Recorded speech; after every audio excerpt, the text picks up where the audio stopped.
Welcome to Wellness Radio with Dr. Jeanette-Gallagher as your host.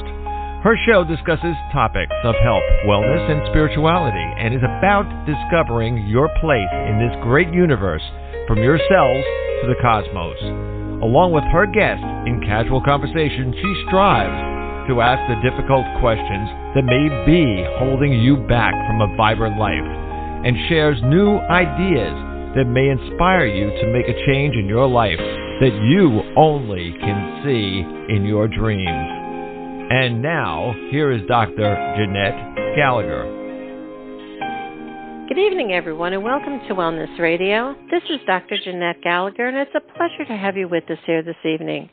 Tonight, we are going to be talking about taking a journey through our lifetime, a journey through our mind, a journey through our past to see exactly, in retrospect, what have we gone through?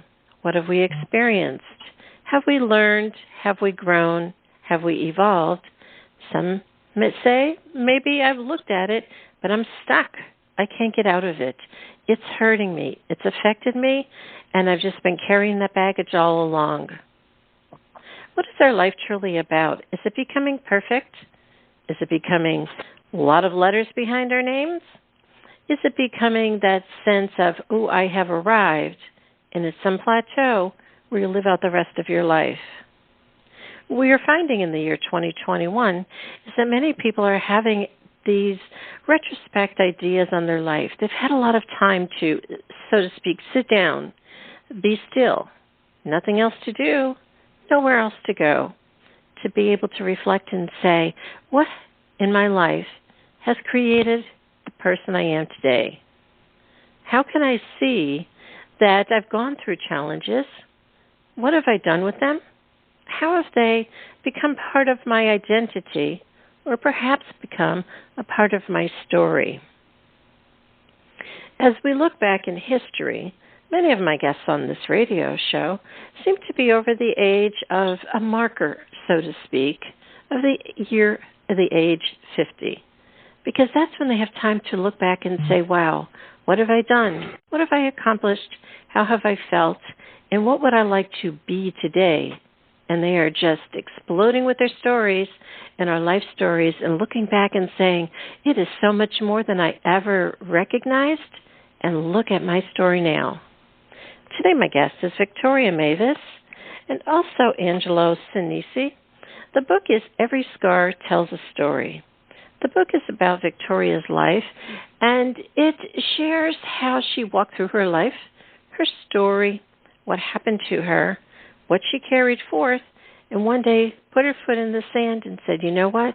I need to find a different way. There needs to be a different way. I want to be able to create something different for my life. And her story and how she progressed through that to face, in retrospect, what really happened in her life.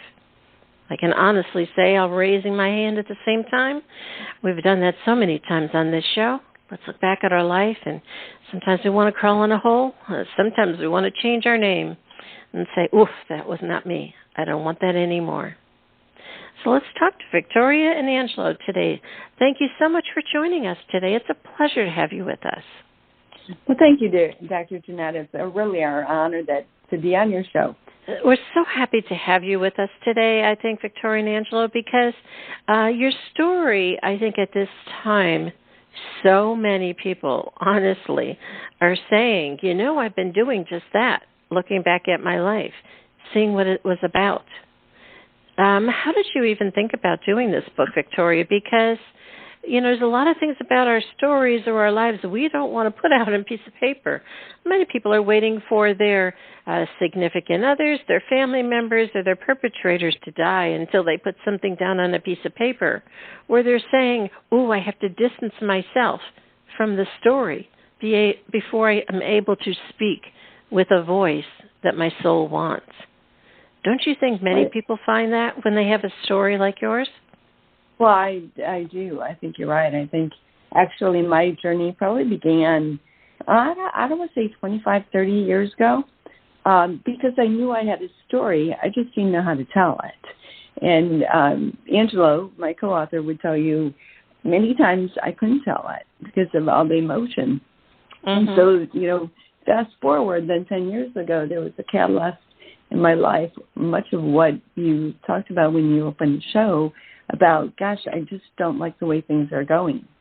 And, I kept on running into strangers who would say, hey, what happened? And I'm like, I don't want to repeat this thing again. I really wanted to put it on a tape recorder, let them hear it, and then fast forward and we'll have a relationship. So that's really what started me on the journey of writing the book. I didn't quite think it'd be 10 years.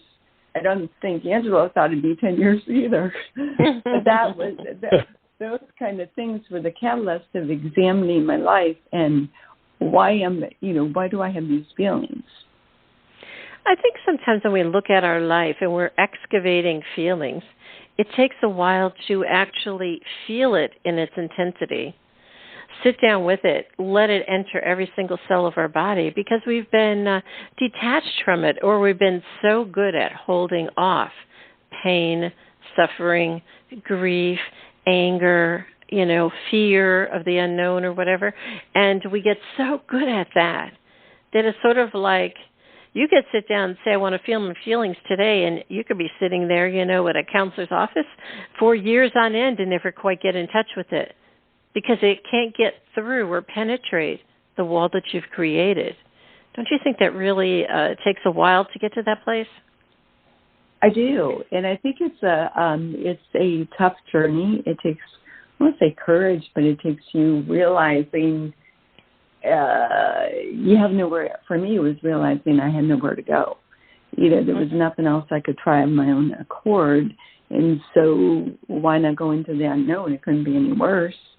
I think it was that mentality or that way of looking at the world that gave me the courage to go through and actually write the story. And Dr. Jeanette, if I might add, one of the issues that in my career I face is working with people who can't understand sometimes why, no matter what it is they do, they wind up back in the same place. And it's just as you said, Dr. Jeanette, it's having the courage to face the issues of your life and to come to reconcile those issues in order to move forward.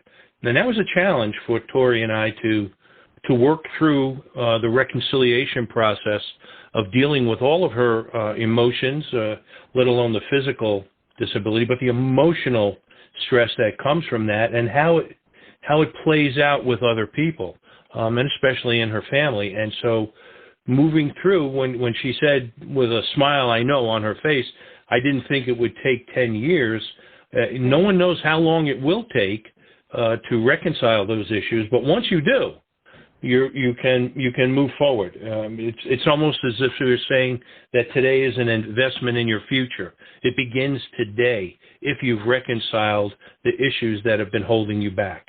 I look at your story, Victoria, because you had talked about your leg. It was a visual sign of something that had happened to you. It was a life-changing event, and it was something that others could see. Something shifted, something changed. Many people will say that have grown up in the 40s, 50s, and 60s. Many, many people, I would say probably better than 90% who come on this show to talk about what happened back in that time frame, they would say, but nobody could see it. I carried it on the inside. But you had one that was always there. Your leg, it was a disability, and it was showing up all the time, right in front of everyone's face. I think sometimes we say, when we have a disability or we had something happen to us, and the people look and they say, what's your story? But then your emotions and your pain always came to right to the surface. It's almost as if it's your battle armor and you were already always ready. Can you share, Victoria, how your story started? Yeah. And Angelo knows me well enough to say if all of a sudden I cry, he's familiar with that. So my story started in 1964, and I was 4 years old, and we were in the process, me and my sister were in the process of being adopted, and there was an accident. I fell from a hayloft, and I fell, I say it this way, head first on solid cement. I was in a coma. They didn't expect me to live, and thankfully I did, but I came out of it with paralysis on my right side. At the age of 4, I had to learn to walk and talk all over again. I had tons of therapy, tons of surgeries, tons of stuff to try to make me better, if you will. But if you look back on what happened in the technology in 1964, we just didn't have those medical advances. Right. That and I lived an hour and a half from a major city. So that is really the start of the story. And if you kind of fast forward it a little bit, the world and my family wanted to ignore that, but I couldn't. And I think when you talk about, being quiet and not being able to talk about what happens, I felt that my whole life. So every time everyone said what happened, to me it was like reliving the accident all over again, and all that came out of it. So that is kind of the compressed version of how the story started. So from, for the past, gosh, you can put the years together, 54 years or whatever, that's what I've carried around. And you're right, you see mine. Other people you don't see. And I think Angela was so great as we wrote the book to keep me on focus that it's, my story just happens to be visible, but a lot of people have my same story. You just can't see the scars. Right. Yeah, I think we sometimes look at it and we say, what is that broke you open, or what is that changed you from perhaps maybe what you were born to be? And I think almost all of us can raise our hand and say, we've all picked up that staff in this life and says, I'm going to journey through this with this experience collection, and I'm going to see what I can learn more about myself as a soul, as a spirit essence, as just this, God-given light. And yet we sometimes are so disconnected from that because we are in the human experience, the experience that says, man, they're such bullies, or they're horrible how they talk to me, or how they treat me, or why can't I be heard, or why can't I be seen, or why can't I be perfect to be accepted? When I read your book, instantly I had written, every time I get a book, I always set my hand on it and just write down in the inside what I felt. And for yours, it was, you are a beacon, and they wanted to know how to shine. So all of these people that were coming to you that were bullies and they were horrible to you and everything, they were listening to your story because there was something in you that they wanted a piece of. And when someone is a bully, then and they sit there and they listen to someone's story, they all go away and think, maybe I shouldn't have said that. Maybe I shouldn't have done that. They become forever changed also. So I think sometimes, just as with your story you're sharing with us today, every scar tells a story, you as a beacon have shared and changed other people all through your life. You just maybe hadn't noticed it because you were in your story. But don't you think now on the other side of it, as you've worked through it with your own emotions, feelings, hurts, and pains, can you now see that? Yeah, I can. I never quite visualized it that way. Or to me, they were, when you talk about bullies, they were just always picking on me because I was different. But I never thought that there was, if you will, a contribution that I gave to other people because of my disability. Mm-hmm. So when people would, when I really got committed to tell the story, when strangers would walk up and say, I'm amazed at you, I'm like, what's there to be amazed at? Right. I didn't get it. Mm-hmm. And, Angelo, I'll hand that one off to you because I think I caught myself in your office one day, and that's what started our friendship. Angelo, do you think in a sense, perhaps, what she was fighting was the identity of wanting to try to create an identity that she was maybe something else other than what she was? I think that there was a wrestling match going on inside of Tori, in that striving to be a successful businesswoman, and then having hurdles and challenges placed in front of her, not because of her own doing, but because of the world we lived in, that it was a constant conflict of moving the needle forward to becoming the kind of business person she wanted to be, and then the human aspect of who she is as a person drove the story forward. So I think you're right, Dr. Jeanette, when you look at the challenges we all face, and some are obvious, as you pointed out, some are not so obvious, but Tori, or Victoria, is the model of perseverance, of being relentless, of pushing through, trying to become something that she wanted to be, and finally realizing that person was inside of her all the time. You know, when I was reading the book, and then there was one sentence there, it says that when you started to talk and you felt like you were choking, and I said, your soul is trying to speak and it can't get its words out, and sometimes we say, we are always speaking, you're not listening to me, you can't hear me, but that's still the hurt and the pain that's speaking. The other part of you that wants to speak is that which is stuck with inside. I think once you can get in touch with that, or crack that egg, so to speak, there's no Humpty Dumpty coming down the street to put it back together again, because you've really now said, I'm done with whatever the identity was before, and now I wish to hear my voice that's coming from inside, because you can't heal your insides with an outside tool. You can't consistently wait to be able to look at others and for them to give you validation back that you're okay, you're perfect, we see you, we hear you, blah, blah, blah. It's got to come from your inside. And that's the only thing that really matters, right? Yeah. I was just thinking, as you said that has been a struggle. And I would only say on behalf of people that had whether it's physical or some other disability, but the things that they can't get over, that's part of what, that internalization that I struggled with for years, and so that, your comments are very insightful. I'm sitting here, where were you about 20 years ago? Only because, for years I looked for the solution, somebody to talk to who would, I don't want to say fix it for me, but just tell me how to start. Mm-hmm. Don't you think that in a way we've all been through this? I mean, I'm over 65 myself, and we've all been at this point in our lives where we can find these little reflections.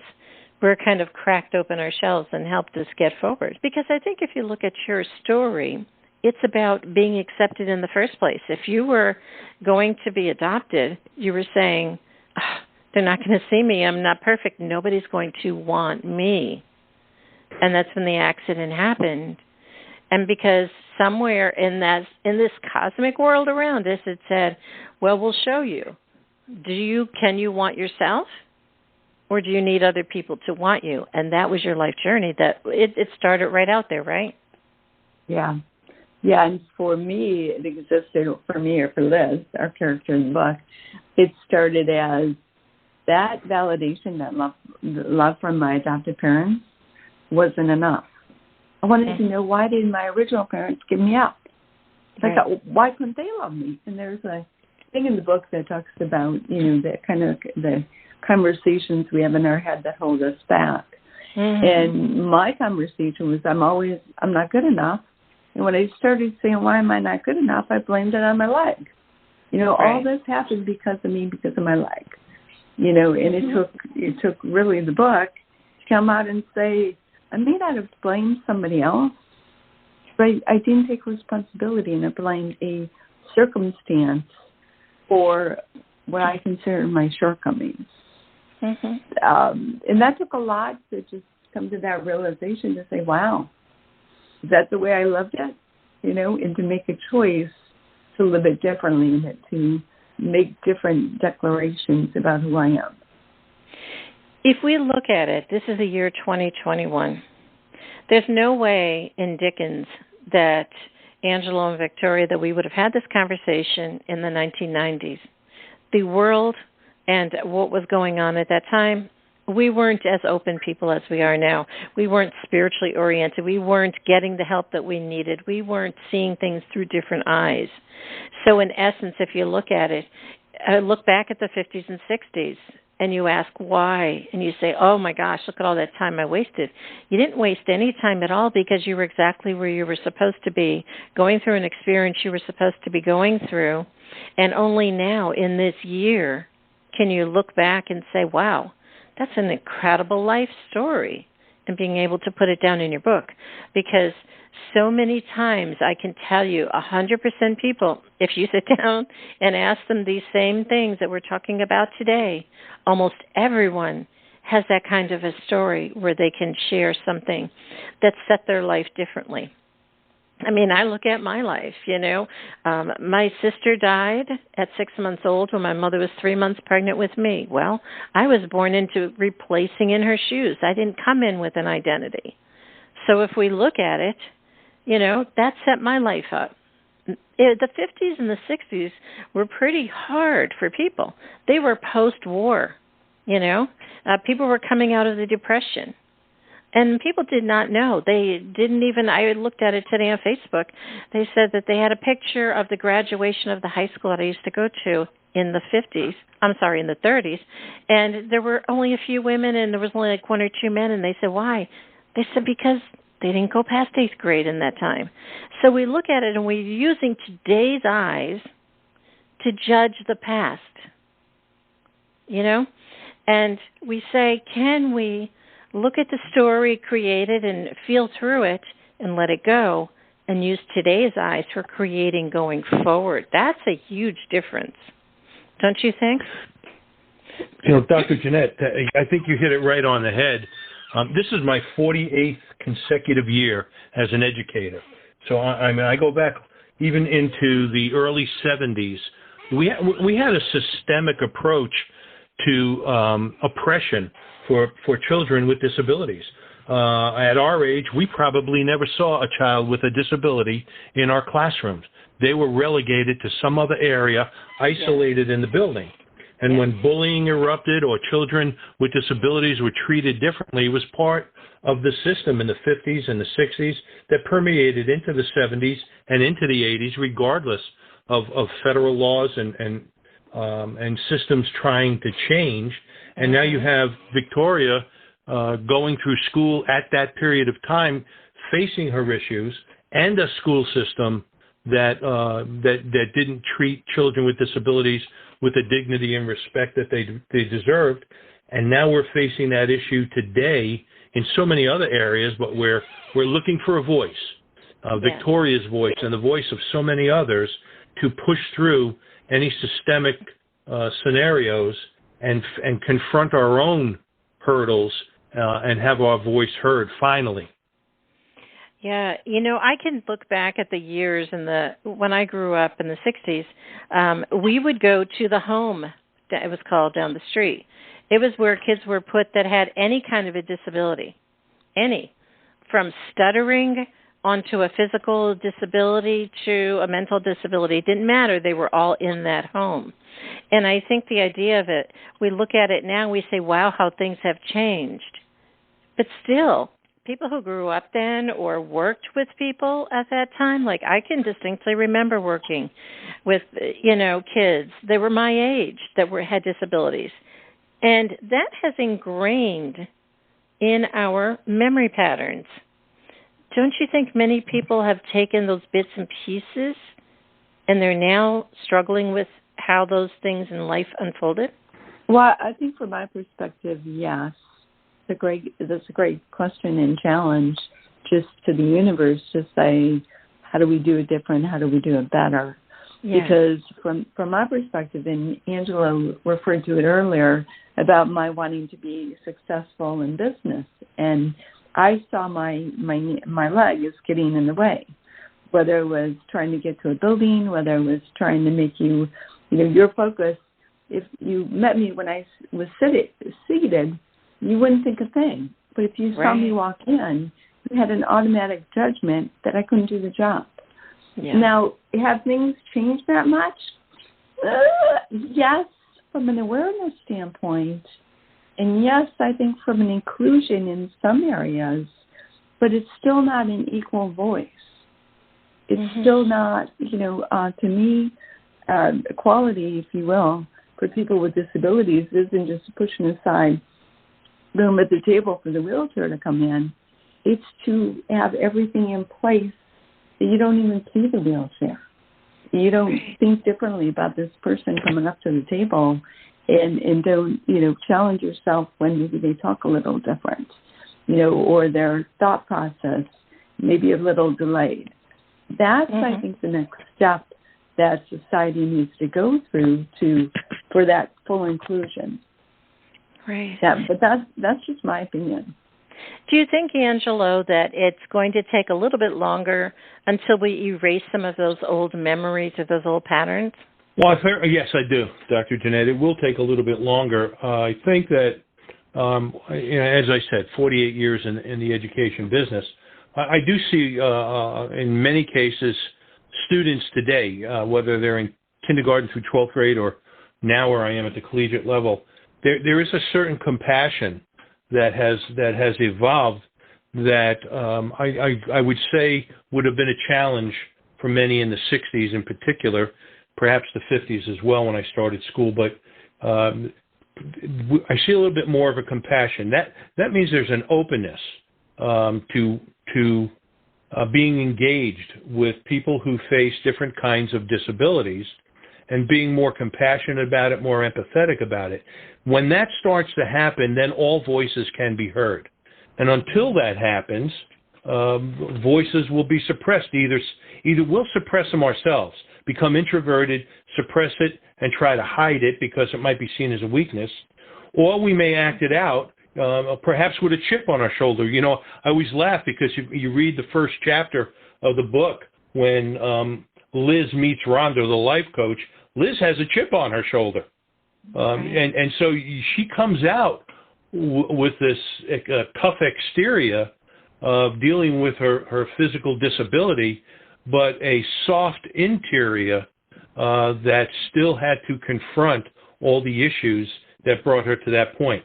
So yes, we have a ways to go yet, but I think we can get there as more and more voices like Victoria's are being heard and being understood. Because just as I shared about being a beacon, Victoria, you were instilling and showing yourself to others so that it would change something in others. Yet you were the feeling that it was you all along. But in essence, if you said, I'm here doing a job sent here by God or by whatever forces in the world, I'm in this situation to be able to reflect in others so they can then reflect inside of themselves and say, what is it in me, just as with your life coach, what is it in me that I'm not looking at, A lot of times, I've been in healthcare for, almost 6 decades now, and there's many times people will come in and they'll have a story or something will happen, and it will always trigger something inside of the healthcare provider or the coach or the counselor or the healer or whoever it is. It will always trigger something inside of them so that the next day they'll say, you know what, I'm going to be a little bit kinder. I'm going to be more alert. I'm going to pay attention. I'm going to change something in the way I'm doing things in my work. I'm not going to be who I was yesterday. And I think that that's really the purpose. We as humans are not perfect. We don't always have it together, and there is no guru in the sky that's always going to make us such. What we do is we look at the people in front of us and say, wow, what has changed inside of me, and how can I be a better human? Isn't that really our goal? Yeah, it is. And I think in great insight, Dr. Jeanette, when I think about what's come out of it since the book's been published, even since we finished it, I should say, in me, what I've realized is I have a hard time calling myself a beacon, but that's my thing. That's just, but I do understand other people. But I think what's come out of it is my ability to let people help me where I never would before. Whether it's carrying my coffee cup, whether it's opening the door for me, whether it's, I had someone come in my condo the other night. I recently moved. And I'm sitting in the chair, and I'm a little tired, and I'm like, do you want some water or something to drink? And they're like, sure. So I go to get up, and I'm, way across the condo, and they're like, do you mind if I just get it myself? And this is a person who's never been in my home. I'm like, okay. I told her where the cups were, told her what, help herself to what she wanted in the fridge. I would have never done that. But I've realized that sometimes being of service is my way to give back, or letting people be of service, my way to give back for what's been given to me. I truly believe in working in human resources as long as I have. People are looking for 2 or 3 things in their life. 1, everyone wants to be acknowledged. And 2, everyone wants to be a contribution. And maybe even though I can do it, my allowing someone to hang a picture in my condo is allowing people to be a contribution. Yeah. I think we forget that everyone has something that they wish to give and to receive.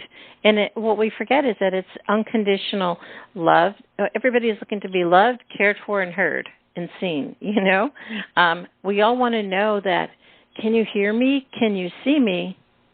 Am I okay as I am? And all is well, and you can engage with me. That's what your book is truly about, is that you wanted to be able to be seen just as you are. You wanted to be heard just as who you are. You wanted to be okay in your own skin. And others want that too. And we forget, are they coming to us because we're going to fix them, or we're going to shake them, or we're going to be perfect, or we're going to validate them? And that's kind of where we get messed up with all the emotions, don't you think, Angelo? Well, I do, because I in all of my experiences, trying to change someone is a pursuit in futility. But what we can do is help people transform themselves to become something more than what they currently are, and not forget who they are. And I think you're right. I mean, we face these challenges and hurdles, scars, if you will, hence the title of the book. And you pointed out some are much more obvious, as with Victoria, and others not so. But with the help of others, we can persevere. And I think that's a critical connection, that no one goes undefeated in life. We all make it to where we're going with the help of others.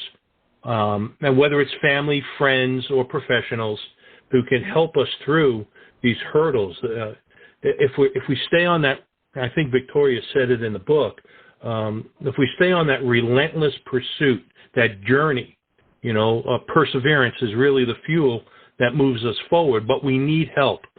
We need the help of others in a humanistic way to help transform and move us forward. And if we work together and do that, and if the empathy is there and the understanding is there, we've got a chance to becoming a fully accepted society, especially here in our country. And I think inclusion is a major part of that. Yeah, I think that right in the book when you had said, Victoria, you said, there's nothing left of me. And I think that was truly a very telling phrase, because it says there's nothing left of me, of that which I was trying to create, and now I'm going to create something new. You know how like you get in life and you say, well, I'm going to do this, this, and this, and then you get railroaded and something happens and you say, oh, I can no longer do my dreams because of this. When in essence, maybe that was just the exit off the highway to learn something else about self, but you can't see that when you're in the thick of it. So I don't think, Victoria, that you could have had all these answers in retrospect until you were ready for it in later years, because it was important that you collect a lot of stories, you collect a lot of experiences, so that you can then have something to say, what about this? What about this? What about this? And look back and say, okay, I am still here today. Isn't that what's most important? Is about that you're here today and you did go through all of those? so you can help others. Because then you write a new story and you say, now, what do I do with what I've gone through? Yeah, that's the challenge I think I wake up with, Dr. Jeanette, every day. It's like, okay, we did this, now what's next? Who do I help? And as I've, in my new community, as I've shared my book with a couple of people, they come back and they're like, oh my gosh, they'll put that one thing in the book, and they want to talk about that one thing. That's what its intent was. That's what, and I've told somebody else this recently, I don't have children. And most people, I don't say most people, my perception is that a lot of people live out their legacy through their children or through the businesses they've built through their career. And I looked at it one day, and I never shared this with Angelo, but I looked at it one day and said, hopefully when I'm not here any longer, that story lives on and helps people move. Mm-hmm. Mm-hmm. I think that what you're sharing is piece of your heart. And you're saying, just know that I loved myself. I'm sharing some unconditional love with you. And just know that that made a difference. All you want to know is, did I make a difference in your life? Did you see me? Did you hear me? Did you know that? And then move on. Sometimes we think that we have to have such a long obituary because we have to say all the things we've done so all those people will, quote, remember us. But in essence, they aren't remembering all the time as memories fade, the you or the experience. So what they're going to know is that feeling inside that they got. So in essence, are you not, when you were telling the story before, you were kind of using it from the other side of the story. But now you're using and still telling the same story, or people are still asking you the same questions. Just you have a different on the other side of the bridge, so to speak. So you can give something back to them that is a little bit different. Don't you think? I do. I think that's, you're right when you look at it that way. And I believe that whether it's me or anyone else who goes through any kind of trauma, it's and you pointed out earlier, it takes something to be the catalyst to change it. We just don't have that within ourselves to do it. Right. I think in closing, I want to talk about, as you shared, asking for help. It's reaching out a hand. So many times people will say, but I'm only going to pray to God because God's going to be able to do it. He knows all my deep, hard secrets. And we'd be so afraid to say something when, in essence, everybody's got some deep, hard secrets. I work a lot with end of life. Let me tell you, they spew them all out at the last minute, or else they take them with them to God, and they say that only God can transform me and know where I should go then. So I think the idea is that they aren't always these horrible things that others can't understand, but they are things that we can forgive. We can forgive in ourselves.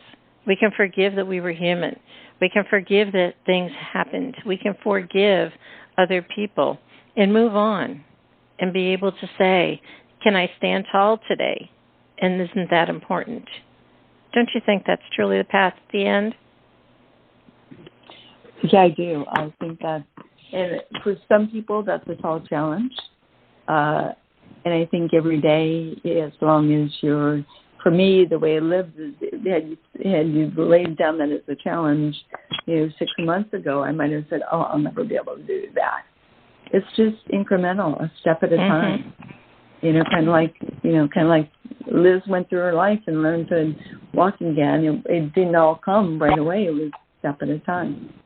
Do you think, Angelo, that the quest is for everyone to feel healed inside or to feel perfection? Or perhaps maybe it is just to feel peace and a sense of honor within yourself? Well, Dr. Jeanette, you hit it right on the head in that last statement. I don't believe we ever can reach a point of perfection. We could become excellent in who we are and what we do, but perfect, I don't see that happening. But that sense of honor as we progress through our lives, of living a life of integrity, I think is what we can pass along to our friends, our neighbors, our children, if we have them. pass forward to others as you read Victoria's story, that we live a life of integrity. We may have had moments in our life where we were desperate. We lived in despair. But if we persevere and move forward, we can find that peace. And by finding that peace, we live a life of integrity. And I think if we pursue that inner peace and that life of integrity, we have a chance of reflection, looking back and saying, of all the hurdles that I faced, of all of life's difficulties, I came through it. I came through it with dignity and integrity, and I'm at peace. And I think if we can reach that point in our lives, we've accomplished quite a bit. Yeah, it's definitely been a challenge, I think, for so many people over the last, I would say, 6 to 8 decades. And we have changed and evolved as human beings on warp speed. Who would have ever thought today we'd be talking about philosophy, spirituality, and our soul, when we look back at the 50s and we were just worried about getting a car or not have a party line anymore, So the idea is that we have really warp speed changed and evolved in our consciousness, in our awareness, in our intelligence, and in our knowing. And we've now said, well, I don't have to be that little escalated thing that I put up in the sky, get a job, have a wife, have a husband, have kids, blah, blah, blah, and a little house on the corner, and then wait till you retire. Now we're asking, what is more in my life?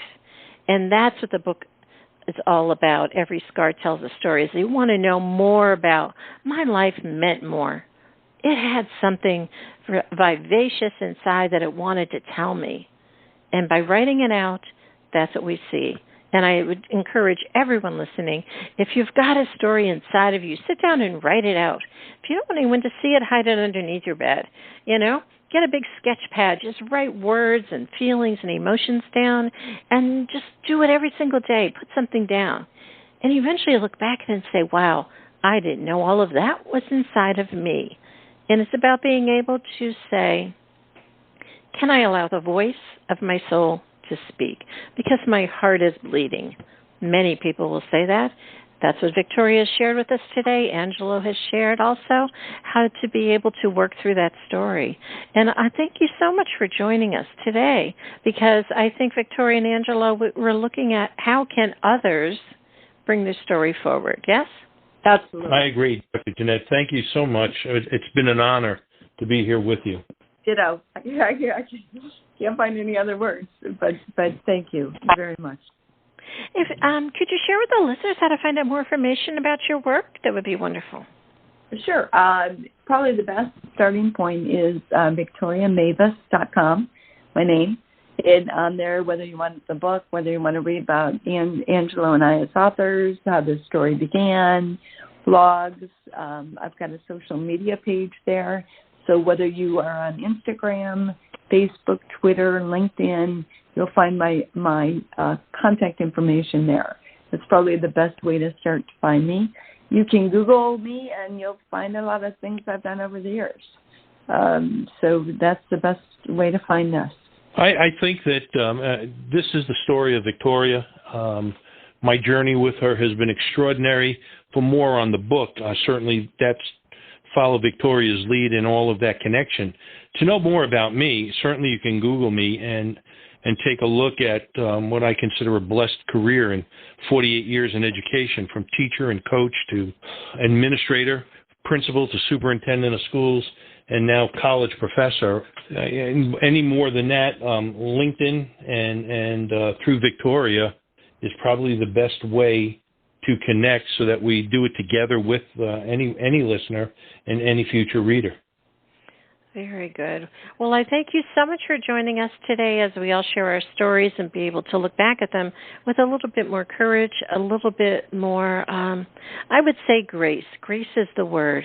Can we honor our life as a life well lived, and not always kicking it to the curb and saying it's an old piece of whatever? We want to be able to say, I have grace for the world I lived because I journeyed through it. And that's truly important. Yes? Absolutely. Totally agree. Great. the grace Thank you so much for today. joining us today. If you'd like to find out more information about Victoria Mavis and Angelo Senese, again, the book is Every Scar Tells a Story. Please do click on the link on the bottom of today's show page to go directly to her website for more information. And it really is about being able to say, I'm going to sit for a minute, just cross your hands over your heart and just say, what would you like to say? How would you like to feel? And let the tears flow. Once they get tired and once you've run out of water, you'll be able to say, now let's get a piece of paper and start writing out my life story. And I'm going to keep it close to my heart, close to my soul, and be able to say, what would I like to say? Our life can always change, it can always evolve, and it definitely isn't on warp speed. So get started, everyone. Thank you so much for joining us today. This is Dr. Jeanette-Gallagher. Until tomorrow, have a wonderful day. Today we discussed many life-changing concepts. Who do you turn to, and how do you know what is best when faced with a health crisis? Dr. Jeanette is a patient advocate. She listens to the patient, the doctors, and the family, clarifies the health issues and concerns, then helps the patient make the best choices going forward. If you would like help implementing change into your life and health, we can talk and see where you are stuck and how to improve the quality of your life. Check the link on the bottom of today's show page or visit dr-jeanette-gallagher.com to schedule a phone appointment today.